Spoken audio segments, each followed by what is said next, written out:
Ladies and gentlemen, boys and girls, children of all ages across all nations, races, and denominations, what is up? The King of Lightning is here today, bringing you guys and gals Ushio to Tora, episode 17 and 18 review. Now, if you haven't seen them yet for some odd reason, there'll be a link in the box below on Crunchyroll where you can view for yourself legally. And if you don't want to use Crunchyroll, then use whatever you want to. Torrent, online, do whatever the fuck you gotta do. Now, here's the thing.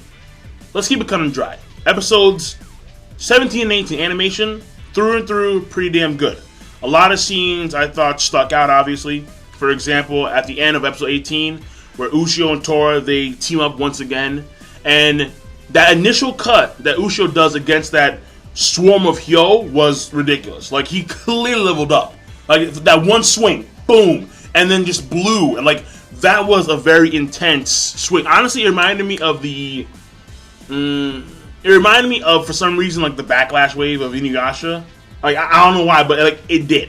And that was a pretty cool scene. How you have Tora and him doing the lightning attack, B-Spear combo, that was pretty good.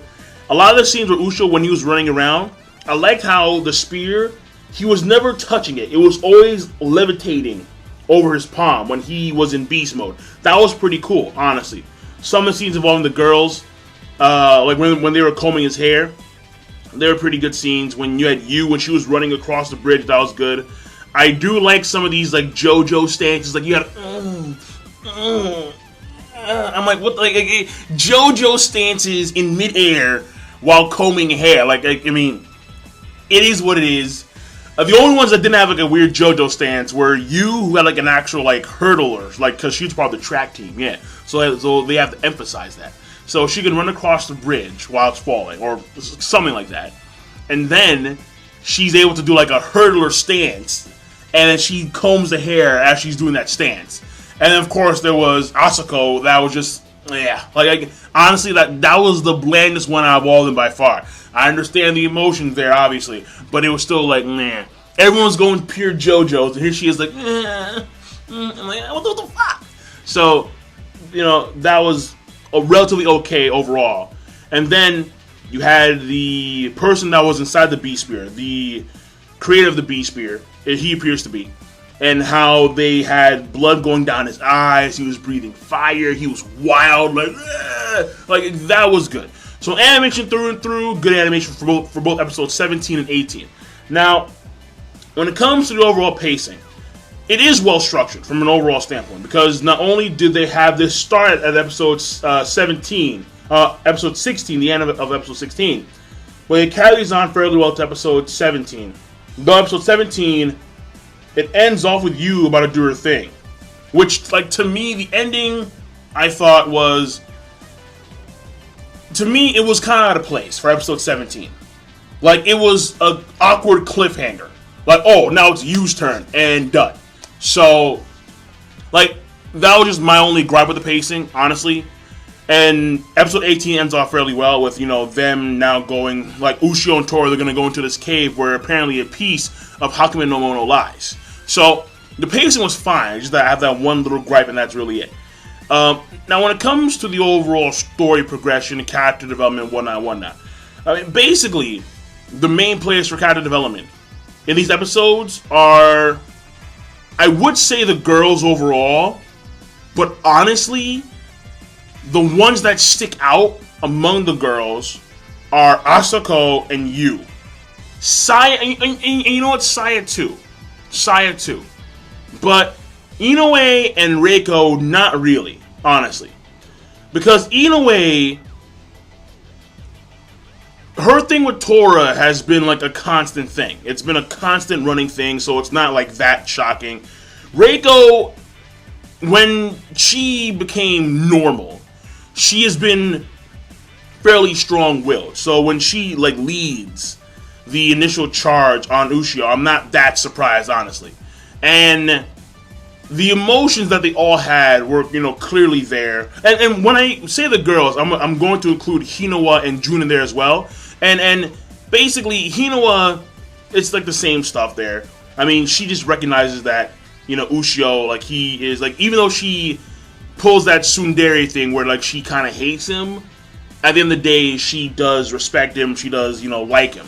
And then June, she genuinely, like, she respects him. Like, there's no, like or love there. Like, not some high school bullshit. No. She just respects him because he's the guy that saved her brother. Now, when it comes to Yu and Asako, those two, when they had their first interaction, like, genuinely speaking, like, I thought that they were going to go, like, straight fisticuffs. I was like, whoa. Like cat fight over here. Because June, not June, you wasn't having it. She's like, what the fuck? Like, what the hell is this shit? Like, why are you making fun of Ushio, huh? Like, here he is running around fighting all of these demons, and you were home just chilling. And now you're gonna make fun of the guy? Really? Like, and then she even says that, like, it's disgusting.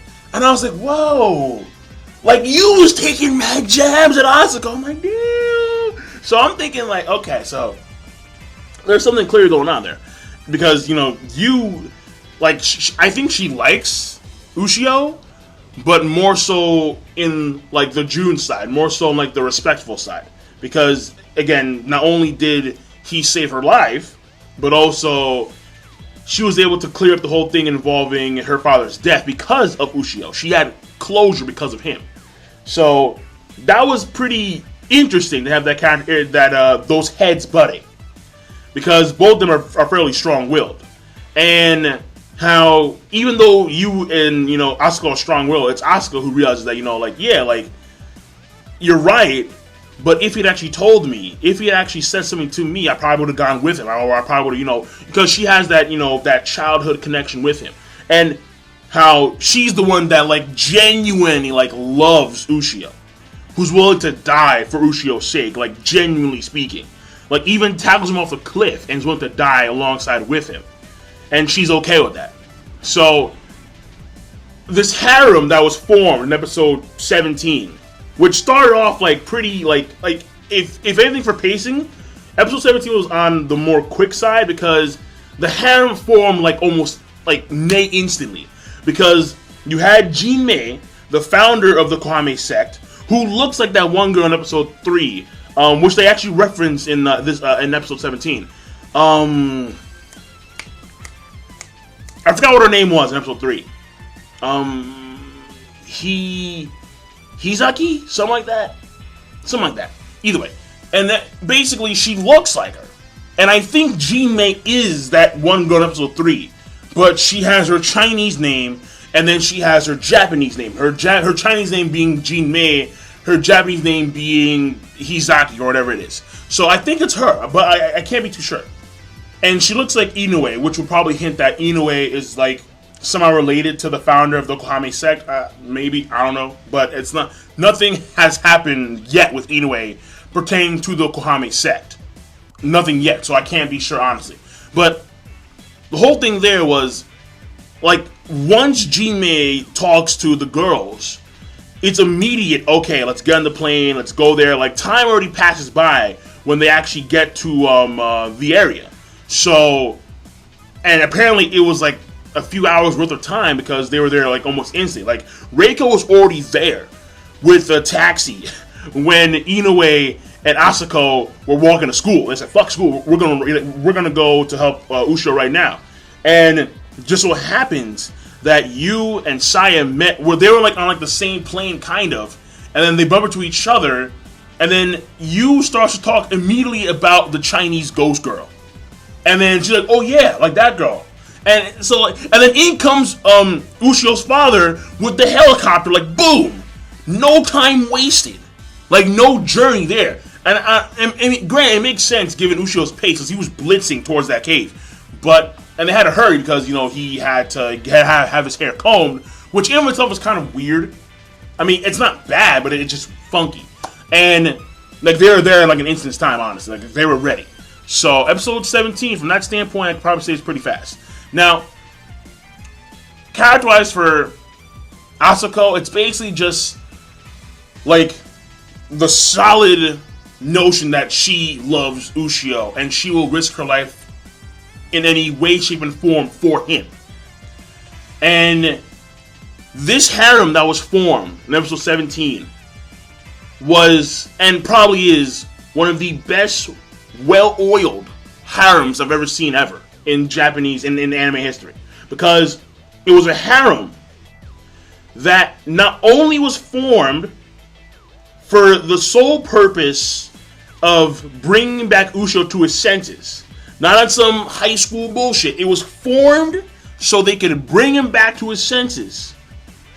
But also, the harem recognizes who is going to be with the male at the end of the day. That is an impressive harem. Because too many times I see harems for like 100+ episodes. Like, oh my god, it's gonna be me, look at my big old titties, look at my ass, I'm a loli, I'm tsundere. It's the same bullshit that you get time and time and time again, these goddamn tropes, which, honestly, I get sick and tired of so many times over. But, this harem formed for literally like 40 minutes, and they were done, because they knew, Asako, Ushio, it's done. Alright? We're here for you two. That's an impressive fucking harem. Alright? Like, very efficient. Alright? Not any of this, Twilight, like, oh, we have, like, what was his name? Edward, the vampire dude, Edward Cullen, and then the wolf guy. Like, oh, like, Team Jake, yeah, here you go, Team Jake, Team Edward. Like, nah, fuck that shit. Nah. Ushio, Asuko, you two, we ain't fighting over this shit, alright? Even though we butted first, we good. We straight. I like that. That was very efficient. And then, character-wise, Tora, end of midway episode 18, he basically lets it be known that one of the key reasons why he likes Ushio as a friend, honestly, like he'll never say it. He'll say like, I want to eat him, all right? But that's his mask to say, oh, like he's my buddy. But he recognizes that he's a human being. He's a monster. We have substantial roles, even though they go against these roles. Because Ushio, among most of the humans, doesn't like he likes monsters too much because he wants to create like this harmony. And Tora, he ain't eating humans for like a long ass time. But what's fascinating here is when he talks about how Ushio at this point in time, he's not a monster. He's not a monster. He's not a human. He's a tool. He's at this point in time a tool to simply beat Hakumen no Mono. And even so, he takes his beast spear right through the chest. Like, Tora is nigh endurable. Like, he has so much endurance and durability. Like, he just takes blows, like on some Whitebeard shit, just pure pain soaked, and he just walks it off. I'm like he is definitely like among the top yokai within the world. Like, that to me is obvious. Like, not Hakumen no Mono status, but he's top. Because his endurance, his durability is ridiculous. And basically, he is willing to risk his life, assuming that blow would actually kill him, because he couldn't move for a period of time after that blow. But he was willing to risk his life to restore Ushio's humanity. And all these things that he does, like, I'm gonna eat the woman, meaning he's gonna eat Inoue, and him, talking to Izuna and going back and forth, him always hesitating to actually eat Ushio when he was on the verge of transforming in episode 15 and 16. It just points to the fact that he has truly gained this bond with Ushio.